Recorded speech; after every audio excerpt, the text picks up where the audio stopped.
पण हा केला फक्त भांडण लावून द्यायचं काम आहे.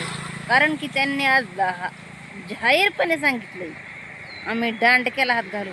अरे मराठ्यांवर कशाला दांडके काढायचे? तर सरकारवर काढा ना. काय करायचं सरकारला बोला ना. इथं काय हे भांडण आहे का? कापसातच भांडण करायचा विचार आहे? हेच आहे का तुमचं संविधानाचे विचार? हेच आहेत का तुम्ही शिकले सवारलेली? मनोज जरांगे पाटील कधी गलत नाहीत बोलत. तुमच्या बाऱ्यात कधीच बोलले नाही. कोणाच्याच बाऱ्यात बोलले नाही. ना नवनाथ वाघमारे, ना हाके, ना संगीत, कोणाच्याच बाऱ्यात बोलत नाहीत ते. म्हणून आम्हाला काय वर घेऊन आम्हाला बोलावं लागतंय. कारण की आम्हाला त्यांचे विचार पटतात आणि तुम्ही त्यांना उगाच ट्रोल करतात. ते तुमचं हक्काने सुद्धा नाव घेत नाहीत. तुम्ही सरकारला मागा ना जे मागायचे ते. कुठं नाही म्हणलंय कोण? दांडक्याची भाषा आणि आपसात लढाई आणि कोणती भाषा आहे?